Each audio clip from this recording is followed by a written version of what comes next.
किंवा त्यांची भजनं म्हणत किंवा स्तोत्र म्हणत संपूर्ण रात्र जागरण करणं हा तिसरा भाग येतो. आता आपल्याला या तिन्ही गोष्टी करायला नाही जमल्या तरी यातली एक जरी गोष्ट महाशिवरात्रीला करायला जमली तरी सुद्धा भगवान शिवशंकरांच्या कृपेचा अनुभव भक्तांना येतो.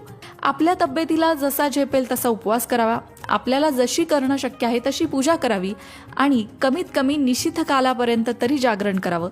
पूर्ण रात्र जागायला नाही जमलं तरी. सगळ्यात महत्त्वाचं, जागरण करायचं म्हणजे एखादी मूव्ही लावायची आणि ती पाहत बसायची असा त्याचा अर्थ अजिबात नाही. जागरणाचा अर्थ आहे भगवान शिवशंकरांच्या मंत्राचा जप करणं, स्तोत्र म्हणणं, भजनं म्हणणं, हे सगळं जागरणामध्ये येतं. जागरण करायचं म्हणजे भगवान शिवशंकरांच्या भक्तीमध्ये तल्लीन व्हायचं हा त्याचा अर्थ आहे. दिवसभर उपवास केल्यानंतर आपलं शरीर शुद्ध होतं, पूजा केल्याने मन शुद्ध होतं आणि जागरण करत आपण भगवान शिवशंकरांचे स्तोत्र मंत्र जेव्हा म्हणतो तेव्हा आपण ईश्वराशी एकरूप होतो, भगवान शिवशंकरांच्या तत्वाशी एकरूप होतो.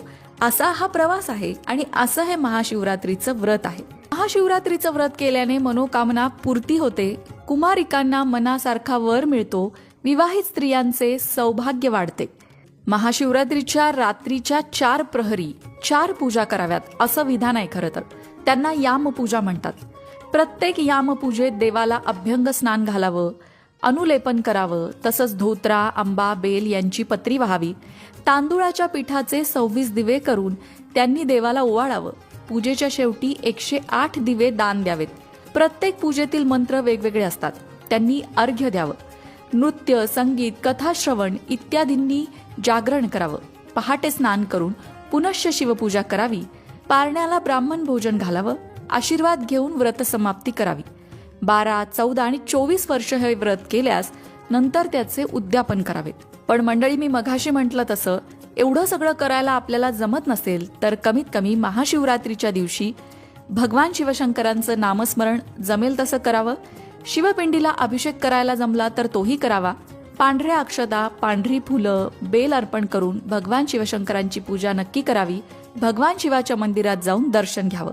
या सोप्या सोप्या गोष्टी तर आपण करूच शकतो.